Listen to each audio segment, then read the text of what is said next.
প্রেমিকেরা নবী নবী করলে তোমরা বড় খুশি হও, নবী নবী করলে তোমরা বড় আনন্দ পাও, নবী নবী করলে তোমাদের মনটা বড় হয়ে যায়। কি জন্যে, কেন কেন কেন?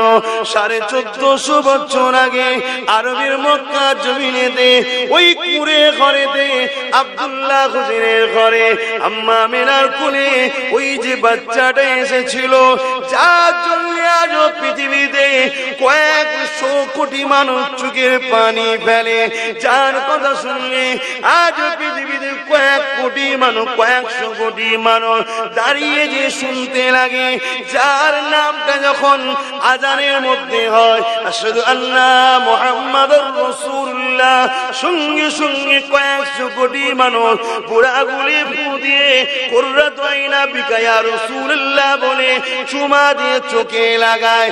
কে তিনি, কে তিনি, কেন এত তার উপরে প্রেম পৃথিবীতে? কেননা তিনার মতো মানুষ দুনিয়া জমিনে আসেনি, আর তিনার মতো মানুষ পৃথিবীর জমিনে আসবে না।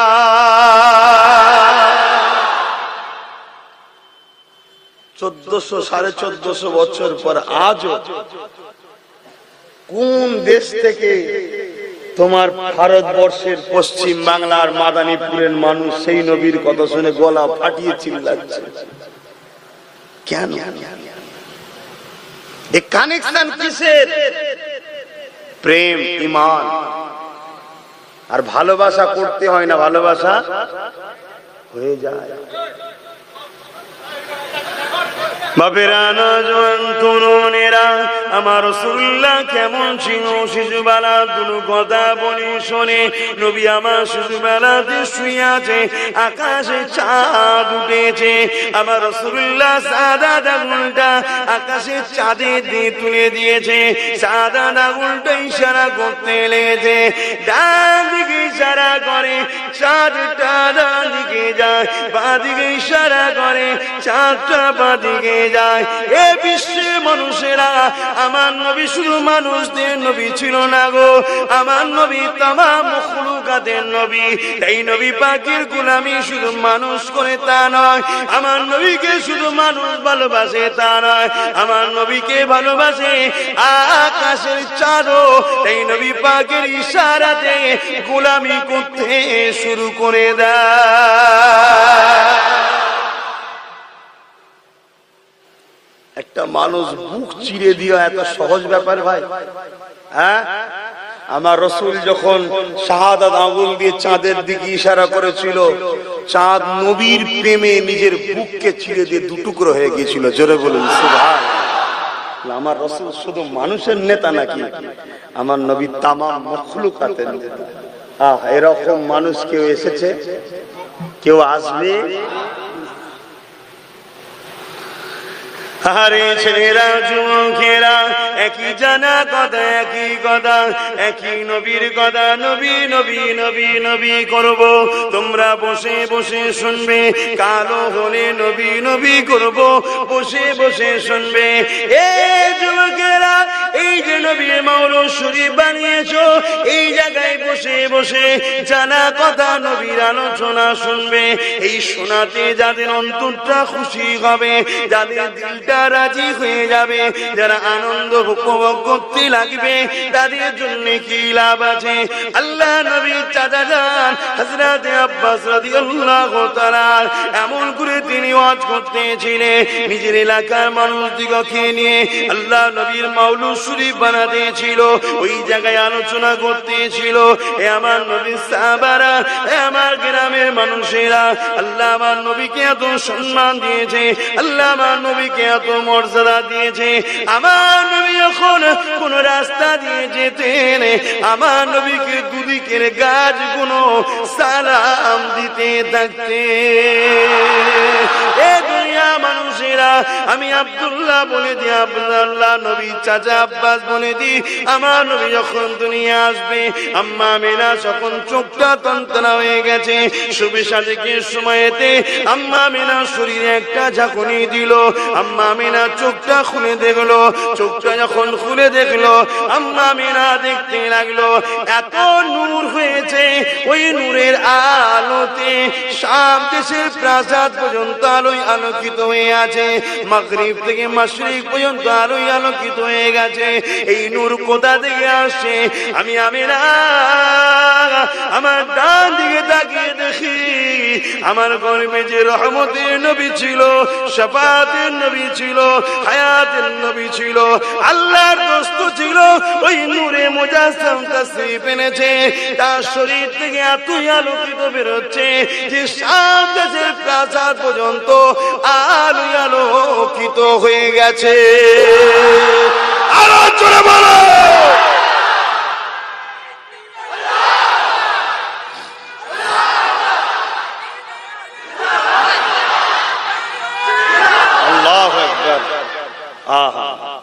কোন নেতার কথা বলছি?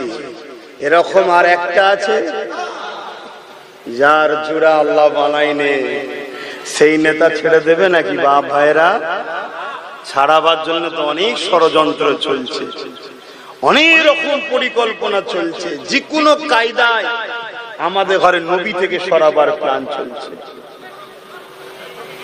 বাপ, তোমরা সেই এসে ওখানে ভিড় করছো, পিছনের লোকেরা দেখতে পাচ্ছে না, আস্তে কথা একটু আস্তে আস্তে বলো, ঠিক আছে? না দাঁড়িয়ে পড়েছে,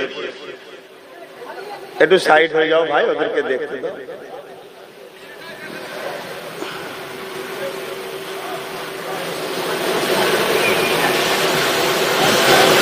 কি গো, আমার নবীর কথা শুনতে ভালো লাগছে? সত্যি বলছো? যার যার দিল খুশি হচ্ছে, যার যার অন্তর খুশি হচ্ছে, তাদের জন্য পুরস্কার আছে না? না, আমি বলিনি, আমার বাপ বলেন, খোদ রসুল বলছে পুরস্কার আছে। আল্লাহ নবীর চাচা ওয়াজ করছে, আর এলাকার লোকেরা বসে বসে ওয়াজ শুনছে, আর আজকে নবীর দরবারের গোলাম ওয়াজ করছি, নবীর প্রেমিক আপনারা শুনছেন। আল্লাহ নবী যাচ্ছে দেখে রসুলের চাচা সাহাবারা দাঁড়িয়ে গিয়ে নবীকে সালাম দিলেন, দাঁড়িয়ে সালাম দিয়া সুন্নাতে রসুল, জোরে বলেন সুবহানাল্লাহ। আর একসাথে মাহফিলে যে আমরা করি, এটা হলো মুস্তাহাসান জায়েজ সওয়াবের কাজ। তো রাসূলে পাক সাল্লাল্লাহু আলাইহি সাল্লামকে দেখে সাহাবা হুজুররা দাঁড়িয়ে গেলেন, সালাম দিলেন, বললেন, হুজুর আমরা আপনার ওই শিশুবেলার কথা আলোচনা করছি, একটু আমাদের মাহফিলে আসুন। আল্লাহর নবী বললেন, বাবা আমি আসবো, আমি যা দেখি তোমরা তা দেখতে পাও না। আল্লাহর এই জমিনের উপরে তোমরা বসে আছো তা নয়, আমার মাওলুদ শরীফে অগণিত রহমতের আল্লাহর ফেরেশতারাও হাজির হয়েছে, জোরে বলেন সুবহান।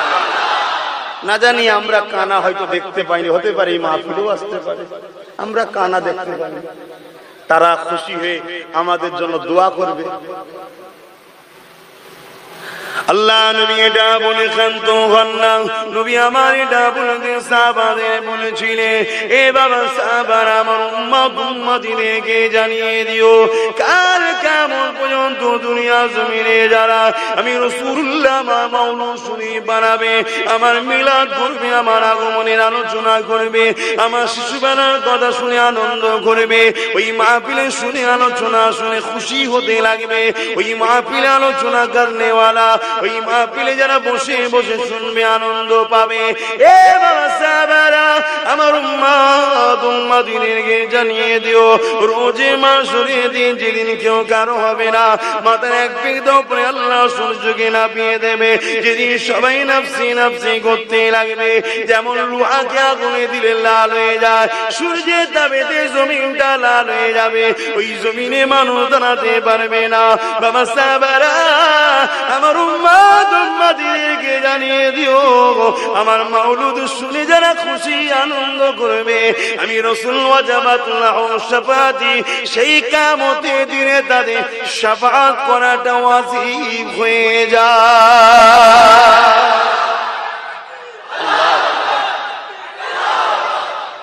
আহা, কি নেতার আলোচনা হচ্ছে! পৃথিবীতে এমন কেউ আছে যার আলোচনা করলে এত বড় ফজিলত আছে?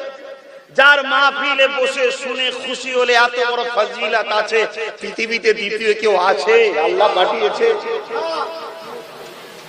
এই রাসূল ছেড়ে দিও না, এই রাসূলকে কষ্ট দিও না। বাপ হারা মা হারা নবী সব ভুলে গিয়ে এই পৃথিবীর মানুষকে আল্লাহ চিনাবার জন্য, শান্তির রাস্তা দেখাবার জন্য কত কষ্ট করেছে, কত মার খেয়েছে, ঘর ছাড়া পর্যন্ত হয়েছে। পাহাড়ে গিয়ে 1 মাস গাছের পাতা ফলমূল খেয়ে জীবন কাটিয়েছে।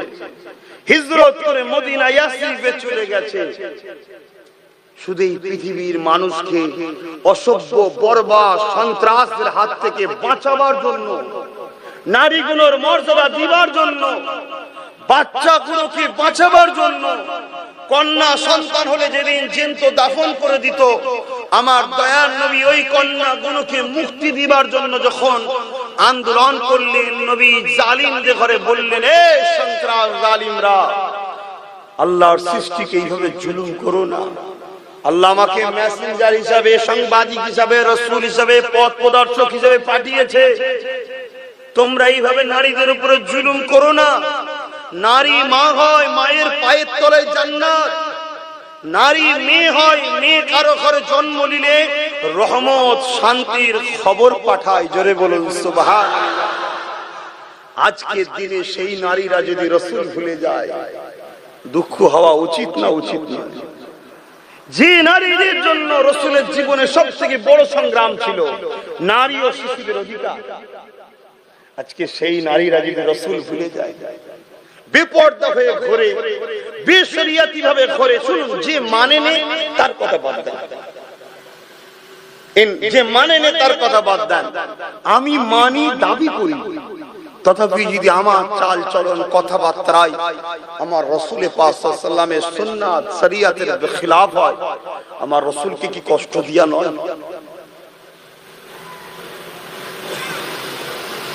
আরে মা বোনেরা, কান খাড়া করে শুনে রেখে দেন। দূরে যিনারা আছে দিনাদের উদ্দেশ্য করে বলি, আর বাপ ভাইদেরকেও বলে দিয়ে যায়, একটা নারী জান্নাতে যাওয়া বড় সহজ। কেননা নারীকে প্রশ্ন করা হবে, তুমি আল্লাহর দ্বীন অনুযায়ী চলেছো কি বলো, রাসূলের রেখে যাওয়া ইসলাম অনুযায়ী চলেছো কি বলো। ওই নারী যদি বলে দিতে পারে, নিজের দায়িত্ব যদি ক্লিয়ার করে দিতে পারে, ওই নারীর জন্য জান্নাতে যাওয়া সহজ হয়ে যাবে। কিন্তু একটা পুরুষের জন্য সহজ নয়। একটা পুরুষকে আল্লাহ কয়েকজনের বিষয়ে কৈফিয়ত নেবে। এক কথায় একটা পুরুষকে কৈফিয়ত দিতে হবে নিজের স্ত্রীর জন্য, একটা পুরুষকে কৈফিয়ত দিতে হবে নিজের মায়ের জন্য, একটা পুরুষকে কৈফিয়ত দিতে হবে নিজের বোনের জন্য, একটা পুরুষকে কৈফিয়ত দিতে হবে নিজের মেয়ের জন্য। আবার নিজেকে দিন ইসলামের উপরে রেখেছো কিনা, এইভাবে নিজেকে কৈফিয়ত দিতে হবে। এরপরও নবী পাক জানিয়ে দিল, এ আমার মা বোনেরা শুনে রেখে দাও, মেরাজের রজনীতে নবী দেখেছে জাহান্নামে নারীদের সংখ্যা বেশি হবে। তার মধ্যে একটা কারণ হলো বেপরদা হওয়ার জন্য, বেশরিয়াতি ভাবে পর্দা না করে ঘোরার জন্য।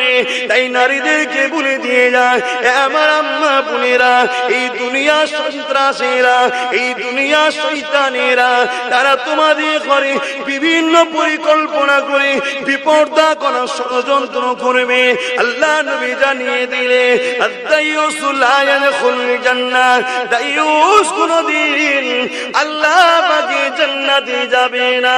এ আমার যুবকেরা, তোমাদের মা গুলো জাহান্নামী হোক তোমরা কি চাও? তোমাদের স্ত্রী গুলো জাহান্নামী হোক তোমরা চাও? তোমাদের মেয়ে গুলো জাহান্নামী হোক তোমরা চাও?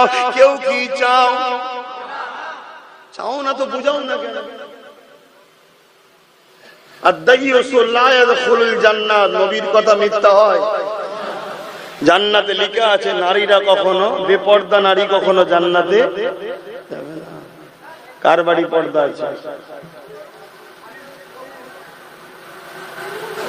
দাওয়াত আর করবেন?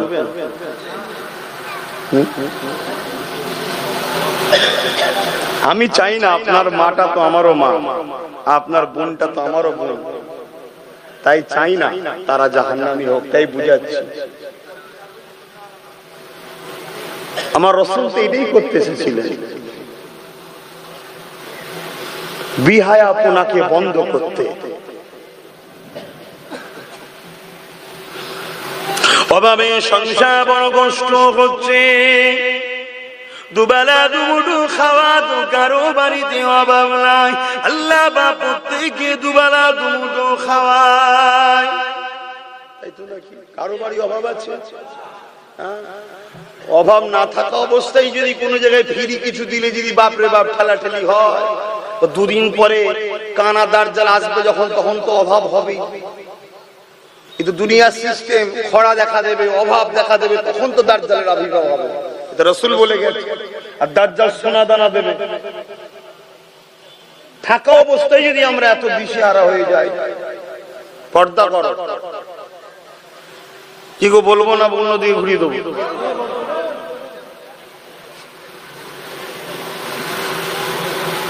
আমরা বছরে একবার আসবো বললে হয়? প্রত্যেকটা ছেলেকে চেষ্টা করতে হবে আমার মাকে পর্দা করাবো। পারবে না ছেলেরা? মায়ের যে পা ধরে ফেলবে, যতক্ষণ না তুমি কথা দেবে আমি পা ছাড়বো না। তুমি আমার মা হও, তুমি জাহান্নামে যাও, এটা আমি চাই না। সংসারে অভাব, দিন রাত মেহনত করে খাটবো, যা ডাল ভাত আল্লাহ মিলাই খেয়ে শুকরিয়া আদায় করবো। 40-50 বছর পর চলে যাবো আখিরাতের রাস্তায়, চির শান্তির জান্নাত লবো। জোরে বলুন সুবহানাল্লাহ। কিন্তু মা তুমি যতক্ষণ না বলবে যে হ্যাঁ পর্দা করবো বাবা, ততক্ষণ আমি পা ছাড়বো না। তাতে মা মারলেও ছাড়লে হবে না, তোমাকে জান্নাত নিয়ে যাবো। তুমি আমার মা হও। প্রত্যেকটা ছেলে এইভাবে মাকে আবদার করে। কোন মা চাইবে না যে আমার বাচ্চার প্রতিদিন পর্দা করি? কোন মা চাইবে না? প্রত্যেকটা স্বামী যদি চাও তার স্ত্রীকে পর্দা করাবো, তোমার যা স্বপ্ন বলো, আল্লাহর আইনের বিরুদ্ধে তুমি চলো না, তুমি বেপর্দা হইও না। দুনিয়া খেল তামাশার সঙ্গে মিশে লাভ নেই। দুনিয়া আপনাকে তো শয়তানের রাস্তায় নিয়ে যাচ্ছে। এই দুনিয়া তো ধোঁকা। হযরত আলী কারামাল্লাহু ওয়াজহুর ইতিহাস জানেন না? তিনি নামাজ পড়ে বেরোচ্ছে, একজন বোরখা ঢাকা অবস্থায় একজন যাচ্ছে। বোরখার বাইরে থেকে মনে হচ্ছে নারীটাকে খুব সুন্দর গঠন শরীরের।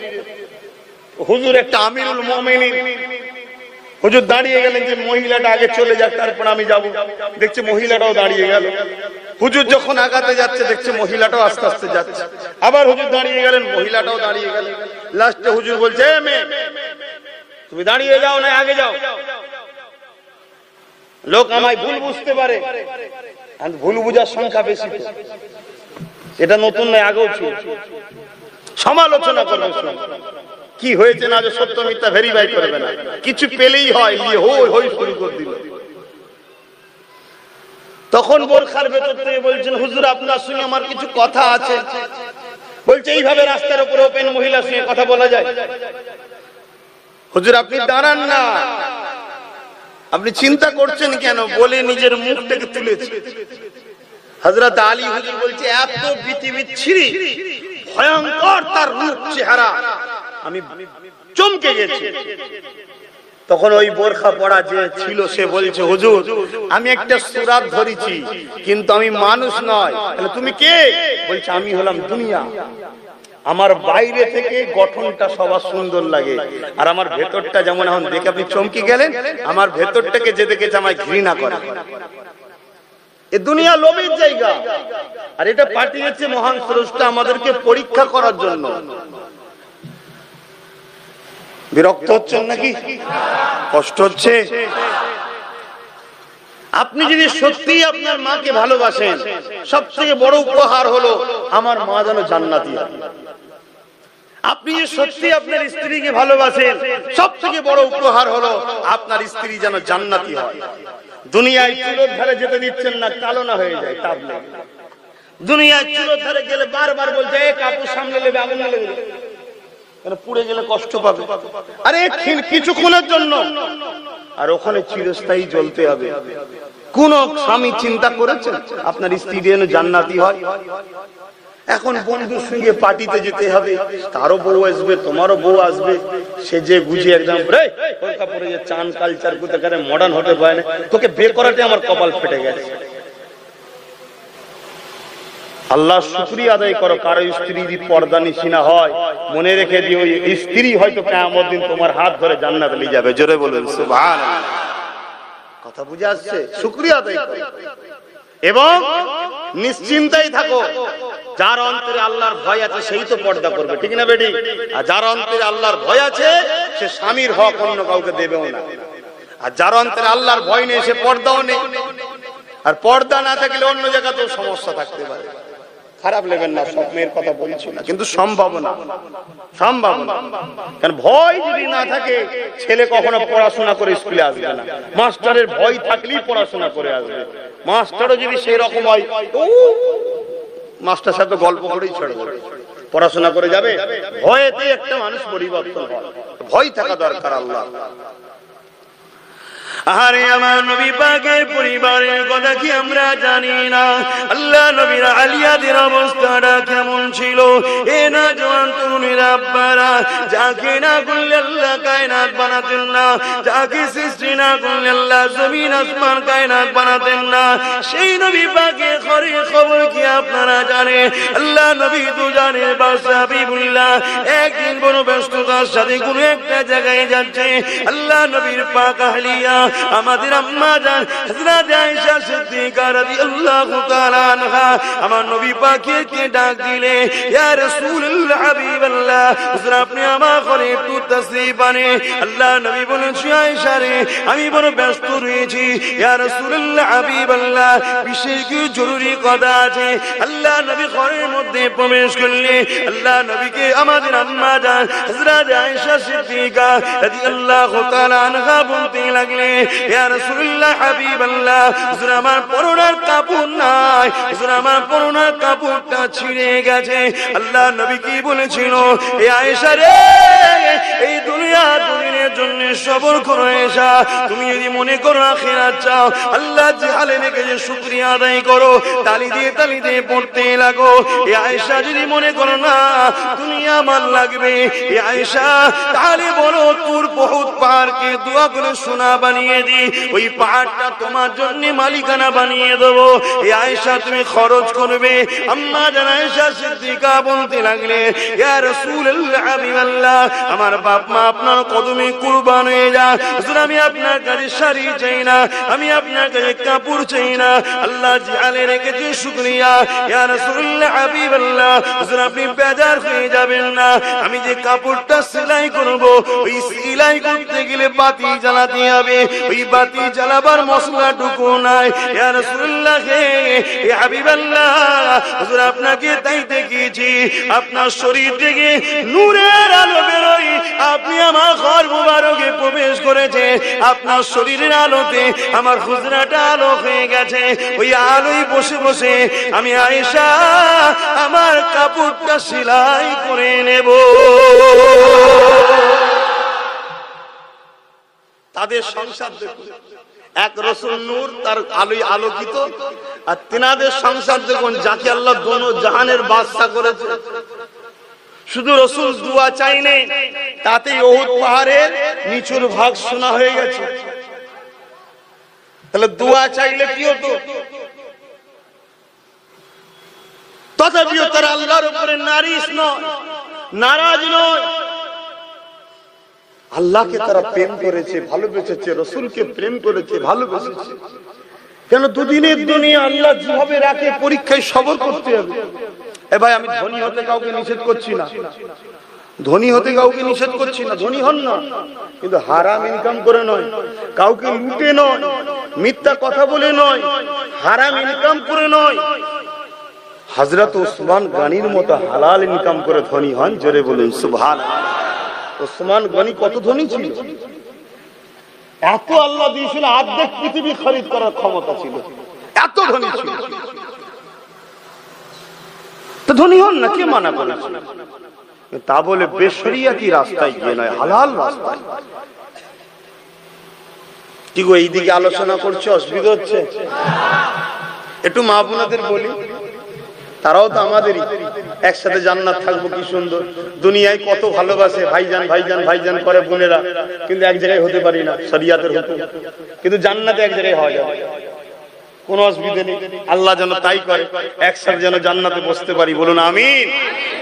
মা কোনো কত ছেলেকে ভালোবাসে, বাবাজি বাবাজি বাবাজি করে, দোয়া করে, কিন্তু দুনিয়া এক জায়গায় হতে পারছি না শরিয়াতের হুকুম, কথা বুঝে আসছে। কিন্তু আল্লাহর জান্নাতে কোনো অসুবিধা নেই, ওখানে যায় আল্লাহ যেন একসাথে বসার তৌফিক দেয়, বলুন আমিন।